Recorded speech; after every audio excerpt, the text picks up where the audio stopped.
안녕하세요. 토론토 장내 스토리의 LJ입니다. 저는 캐나다 토론토에서 장내 지도사로 일을 하고 있습니다. 오늘은 캐나다에 거주하는 분이 받을 수 있는 CPP 사망 베네핏에 대해서 말씀드리겠습니다. 캐나다에 사시는 분들은 다 아시겠지만 우리가 캐나다에서 일하면서 CPP, 캐나다 펜션 플랜, 꼭 한국말로 하자면 캐나다 연금 제도에 우리가 버는 돈의 일부를 기여를 하게 됩니다. 그 기여를 할 수 있는 최소한의 나이는 18살이고요. 최대한의 나이는 사람마다 틀립니다. 만약에 60살에 은퇴를 하셨다. 그럼 60살까지 내시는 거고요. 아니면 65살에 은퇴를 하셨다. 그럼 65세까지 내시는 거고요. 그래갖고 70세까지 내실 수가 있습니다. 보통은 65세 때 은퇴를 하시기 때문에 거기까지 내시고 그 이후로는 이제 정부로부터 베네핏을 받는 게 CPP 베네핏이죠. 그럼 그렇게 CPP에 기여한 분들께 드리는 사망 베네핏은 어떤 게 있는지 알아보도록 하겠습니다. 그럼 CPP 사망 베네핏은 어떤 분이 받을 수 있는지 말씀을 드리겠습니다. CPP 사망 베네핏은 CPP를 내시는 contributory period, 제가 18살 때부터라고 말씀을 드렸죠. 18살 때부터 적어도 3년은 부셨어야 돼요. 그리고 그 3년이라는 게 3분의 1에 해당하거든요. 그러니까 결국은 9년 정도 사시면서 적어도 3년은 CPP에 기여를 했어야 CPP 사망 베네핏을 받을 수 있습니다. 또 다른 규칙은 그냥 10년 이상 일을 하셨으면 다른 제한 없이 사망 베네핏을 또 받으실 수 있습니다. 예를 하나 드리겠습니다. 어떤 분이 캐나다에 이민을 오셔서 18살 때부터 일을 하셨는데 27세에 어떻게 돌아가시게 됐어요. 근데 그 안에 한 3년 정도 일을 하셨다. 그러면 사망 베네핏이 나오게 되는 겁니다.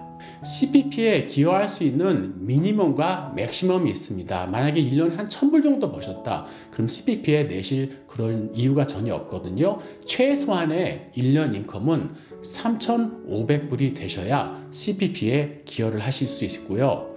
그리고 CPP를 낼 수 있는 맥시멈 또 한도가 있습니다. 그게 57,400불, 2019년 현재 그렇습니다. 그러니까 57,400불 이상을 버셔도요, 적정 한도의 CPP 이상을 내시지는 않는다는 뜻입니다. 그러면 CPP 사망 베네핏의 종류에 대해서 말씀드리겠습니다. 첫 번째는 CPP Death Benefit, 두 번째는 CPP Survivors Benefit, 그리고 세 번째는 CPP Children's Benefit이 있습니다. 그러면 첫 번째로 CPP Death Benefit에 대해서 말씀드리겠습니다. 이 CPP Death Benefit은 상당히 간단해졌습니다. 사실 2019년 1월 1일 이후로는요, CPP를 내신 분이 돌아가시면은 딱 2,500불, 그분이 살아생전에 얼마를 냈든지 상관없이 2,500불이 나오는 베네핏입니다. 사실 2019년 1월 1일 이전에는 돌아가신 분이 CPP에 얼마를 기여했느냐에 따라서 그 금액이 2,500불일 수도 있고 100불일 수도 있고 1,000불일 수도 있었는데 그 규칙이 2019년을 기로 바뀌었습니다. 그 베네핏을 받을 수 있는 사람의 순서가 있습니다. 만약에 돌아가신 분이 유언장이 있으시면은 유언 집행인이 신청을 하실 수가 있고요. 만약에 유언장이 없으시면은 장례 비용을 내신 분이 신청을 하실 수 있고요. 만약에 그게 아니라면은 그냥 배우자가 신청을 하실 수 있습니다. 그게 CPP Death Benefit이고요. 두 번째는 CPP Survivors Benefit입니다. 우리나라 분들은 그걸 미망인 보조금이라고 얘기를 하던데요. 그렇게 말씀하셔도 어차피 받는 금액은 똑같으니까 이름이 뭐가 중요하겠습니까? CPP Survivors Benefit은 사망 시 법적인 배우자 혹은 법적인 동거인이 수령을 할 수 있습니다. 이 CPP Survivors Benefit의 경우는요, 돌아가신 분이 살아생전에 얼만큼 CPP에 기여를 했느냐에 따라 나오는 액수가 달라집니다. 제가 그 금액을 딱 말씀드릴 수가 없는 게 사람마다 너무 차이가 나기 때문에 그것은 정부에서 정해주는 금액을 받으시는 거고요. 제가 말씀드릴 수 있는 것은 캐나다의 평균을 말씀드릴 수가 있습니다. 캐나다에서 배우자가 살아계신 배우자가 65세 이상일 경우, 평균으로 받으시는 금액은 311불이고요. 맥시멈으로 받으실 수 있는 금액은 705불입니다. 그런데 살아계신 배우자가 65세 이하라면은 평균으로 456불을 받으시고요. 맥시멈으로 받을 수 있는 것은 638불입니다.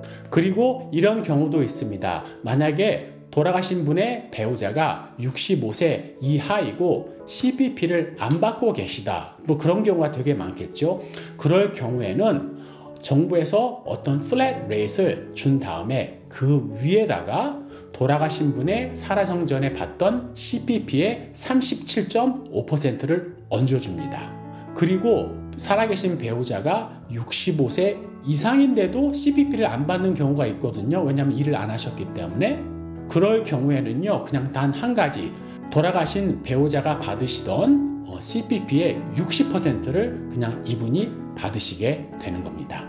이렇게 해서 모든 금액을 다 합쳐봤을 때 한 분이 사망 베네핏으로 받을 수 있는 최대 월 한도액은 1,175불 83전입니다. 그 이상은 받으실 수가 없습니다. 바로 이게 CPP Survivors Benefit이고요. 마지막으로 CPP Children's Benefit이 있습니다. 이것은 상당히 간단한데요. 물론 똑같이 돌아가신 분이 CPP를 기여를 했었어야 되고요. 자녀가 18세 이하면서 학교를 다닐 경우, 아니면 18세 이상이면서 25세 이하인데 풀타임으로 학교를 다닐 경우에 정부에서 CPP 사망 보조금이 나오게 됩니다. 이것도 사람마다 약간의 차이는 있지만 평균적으로 자녀당 255불 한 달에 그 정도가 베네핏이 나오게 됩니다. 그리고 그 자녀는 내 직속 자녀여도 되고 아니면 내가 입양한 자녀도 다 포함이 됩니다. 이 베네핏 신청은요, 생각보다는 제가 생각하기에는 간단하지만 가족이 하기에 어려울 수가 있거든요. 그런데 장의사에 오시면은요, 웬만한 장의사는 그 서류를 다 구비하고 있습니다. 그래서 장의사에 부탁하시면은 저희가 모든 정보를 입력해드리고 신청까지 다 도와드립니다. 그리고 신청을 하고 나서 적게는 6주, 길게는 12주 정도는 걸려야 베네핏이 나오기 시작하고요. Survivors나 Children's Benefit 같은 경우에는 12주 후에 나온다면은 그 돌아가신 순간부터 12주까지는요, 한꺼번에 나오게 됩니다. 네, 지금까지 CPP 사망 베네핏에 대해서 말씀드렸고요. 다음 시간에는 더 유익한 내용으로 여러분 찾아뵙도록 하겠습니다. 그럼 지금까지 토론토 장례 스토리의 LJ였고요. 구독, 좋아요, 댓글, 알람 설정 부탁드립니다. 안녕.